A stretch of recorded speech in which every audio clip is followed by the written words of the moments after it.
जय श्री अटल बिहारी वाजपेयी वहां पे गए और उन्होंने जो सड़कें बनाई, पश्चिम बंगाल से लेकर के, दिल्ली से लेकर के, कश्मीर से लेकर के केरल तक जो सड़कें बनाई, उस सड़क के ऊपर राहुल गांधी जी दौड़ दौड़ के देश जोड़ रहे।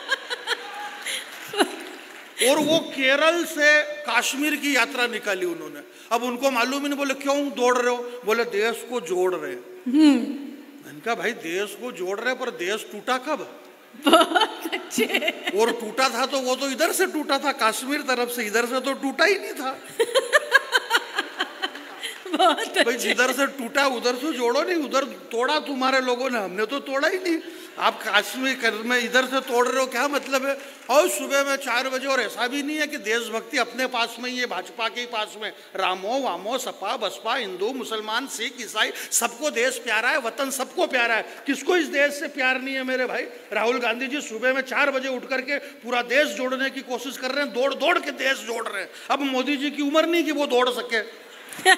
तो उन्होंने अमित शाह जी से कहा, बोले ये क्या हो रहा? बोले देश जोड़ रहे हैं। बोले कैसे? बोले दौड़ दौड़ के जोड़ रहे हैं। हाँ। बोले इस दुनिया में सबसे ज्यादा तेज कौन दौड़ते हैं? बोले चीते। बोले लाओ 22 चीते अफ्रीका से, बोले इससे ज्यादा दौड़ के बताओ।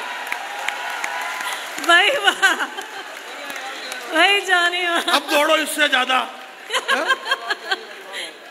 और विपक्ष ने भी आवाज उठा रहे, बोले यार ये क्या कर रहे हो?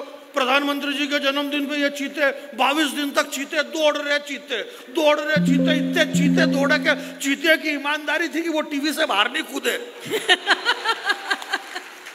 बहुत सारे लोगों ने कहा, बोले यार ये प्रधानमंत्री के जन्म चीते। मैंने कहा देखो, शेर के जन्मदिन पे तो चीते ही आएंगे। आपकी तालियां कमजोर है। मैं एक बात कहना चाहता हूँ आपके बीच में।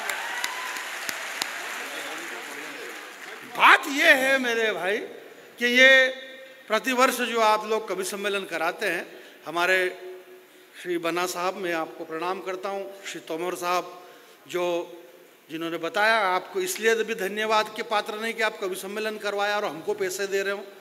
और ऐसा भी नहीं कि आपने हर बार, पिछली बार भी हमको बुलाया था, जैसे मुमताज जी भी थी पिछली बार, रमेश भैया भी आए थे, मैं भी आया था। बहुत सारे लोगों ने कहा, बोले यार आप पहले भी आए थे, अब की बार फिर आ गए। मैंने कहा क्यों नहीं आ सकते? जब 5-5 बार भाजपा आ सकती है तो क्या हम नहीं आएंगे? क्या बात कर रहे हो यार? भाई जानी वाह वाह वाह, भाई वाह, बहुत अच्छे। क्या भाजपा को लाया भी हम? कवियों ने बहुत मेहनत करी है। क्या बात कर रहे हो? हिंदुस्तान के अंदर। और कवियों से कहा, जैसे इन्होंने कहा कि कवियों का किसी राजनीतिक दल से कोई लेना नहीं है, लेना देना नहीं है। खाली लेना नहीं, देना भी बोलो आप। शब्दों पे ध्यान दीजिए आप जी। कवियों का राजनीतिक दलों से कोई लेना देना नहीं है। राजनीतिक लोगों का कवियों से लेना देना है।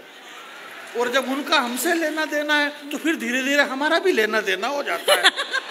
और धीरे धीरे ये लेना देना ये लेना देना चलता रहता है।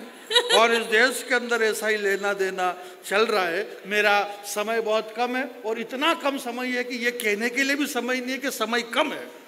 इसलिए कम समय में यहाँ जितने लोग बैठे हैं, सनातन के बेटे यहाँ पर बैठे हुए हैं। इन सनातन के बेटों के बीच में बहुत सारे लोगों ने ये कहा, बोले अवध के अंदर जो राम मंदिर बना, कल हम 25 तारीख को अयोध्या के अंदर कवि सम्मेलन में थे। डॉक्टर भुवन मोहिनी जी थी, मैं था, बाकी ये लोग नहीं थे, ये और कहीं थे, परंतु मैं अयोध्या में था। बहुत बड़ा भव्य कवि सम्मेलन। लल्लू सिंह जी वहाँ के भूतपूर्व सांसद, हमारे बहुत अच्छे मित्र, लल्लू सिंह जी, हाँ बहुत बड़ा। तो वहाँ पे कवि सम्मेलन था। कई सारे लोगों ने देश में आवाज भी कही, बोले यार देखो रोजगार की बात करो, राम मंदिर बनने से कोई रोजगार थोड़ी मिला। मैंने कहा ये मेरे को भी मालूम है कि नहीं मिला, सिर्फ रोटी की ही फिक्र है। वो जाकर के अयोध्या में राम मंदिर के बाहर बैठे, कटोरा लेके रोटी की व्यवस्था हो जाएगी, नो डाउट। भाई वाह।